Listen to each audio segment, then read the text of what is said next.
Bonjour tout le monde, me voici de nouveau avec Anne. Bonjour Julie. Tu es médecin en addictologie. Aujourd'hui, on va parler d'une séance, enfin d'un suivi plutôt en addicto. Comment ça se passe concrètement? Bon, alors ça se passe bien. Je n'ai pas de doute là-dessus. Non mais c'est vrai parce que les personnes viennent toujours chargées avec beaucoup d'angoisse avant une consultation, une première consultation souvent, et se sentent tout à fait bien en sortant. Ça c'est un peu quelque chose de général. Je crois que c'est important de pouvoir savoir qu'on laisse les choses... déjà quand on vient consulter. Alors nous, qu'est-ce que c'est notre travail? Notre travail c'est déjà d'écouter beaucoup, prendre la mesure de la situation de la personne avec le produit, mais aussi dans sa vie en général, quelles sont les différentes conséquences, comment ça a impacté son parcours de vie.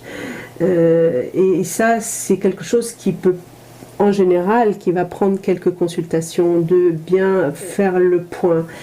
Et la deuxième chose, c'est de pouvoir bien comprendre ce que vient chercher la personne. Est-ce qu'elle vient pour diminuer sa consommation? Est-ce qu'elle vient pour arrêter sa consommation?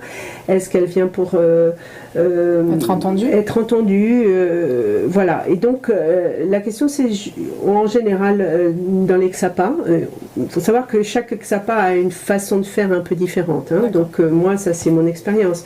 Maintenant, je pense qu'en général, c'est comme ça. Les personnes essaient de répondre à la demande et non pas on n'a pas de protocole du tout. D'accord. Il n'y a pas étape 1, étape 2. Non. On s'adapte complètement au patient parce que chacun est différent déjà de base, et puis chacun a un moment différent de son existence, chacun a un moment différent de son expérimentation avec le produit ou de sa dépendance. Donc voilà, on fait le point. On n'a pas d'a priori. Ça, c'est vraiment important à savoir. Et puis, il n'y a pas de jugement. Enfin, je pense que les gens aussi, tu dis, ils partent, ils sont soulagés, mais parce qu'il y a une vraie écoute, il y a un accueil, et il n'y a pas de c'est pas bien ça, vous devriez pas faire ça. Enfin, c'est ce que font les gens un peu au quotidien dans notre société. Le jugement est quand même très marquant. Donc, dans une sphère où il n'y en a pas, j'imagine que les gens sont ravis de revenir. En tout cas, ça serait contre nature. Alors, je ne sais pas ce qu'on ferait. Non, c'est même pas imaginable. Non, bien sûr. Pour nous, la consommation et surtout la dépendance, c'est pas quelque chose de mal. Ça peut être au pire une erreur de casting, c'est-à-dire on a pensé qu'on s'aidait avec ça et puis on se retrouve piégé. Donc on est d'abord un être souffrant quand on est dans cette situation, et nous on le sait beaucoup. Donc on essaie d'être à l'écoute de cette souffrance-là. Ça c'est important. Donc bien évidemment le jugement est en dehors du circuit complet. Mais donc c'est vraiment important de faire avec la demande, c'est-à-dire que il y a aussi beaucoup de personnes qui viennent se rassurer pour ne pas dire qu'ils ne sont pas dépendants. D'accord. Et ça c'est très important aussi, et on accueille ça, et après avec un petit parcours ensemble. On peut faire le point si oui ou sinon finalement. Est-ce qu'on s'est trompé? Est-ce qu'on avait raison?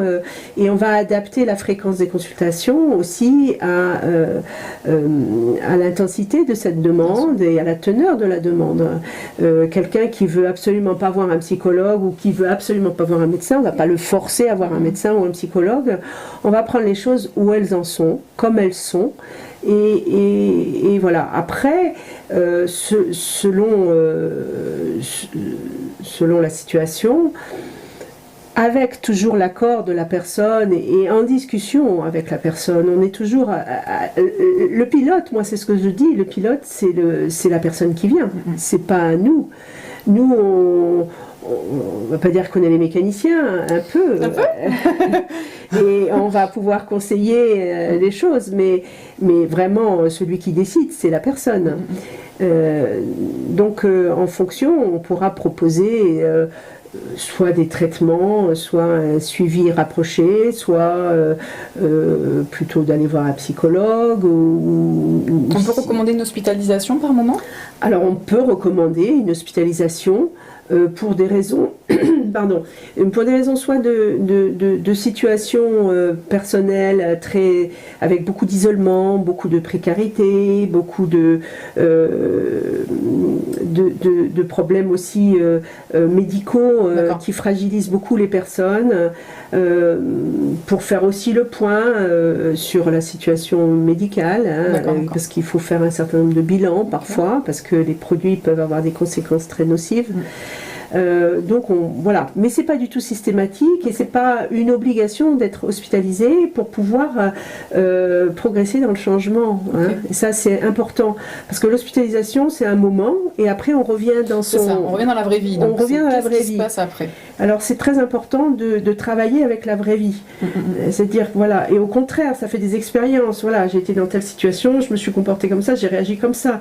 Donc voilà, voilà un outil de travail et on va donc après travailler avec la personne. C'est pour ça que je dis c'est la personne qui est pilote, c'est-à-dire qu'elle va amener toutes ces expériences avec lesquelles on va travailler. D'accord. Donc il n'y a pas de protocole du tout. C'est pas du tout une question. Bien sûr, on a quelques outils médicamenteux, mais c'est pas l'essentiel. C'est vraiment l'essentiel, c'est de trouver une route vers un changement de mieux-être, de qualité de vie.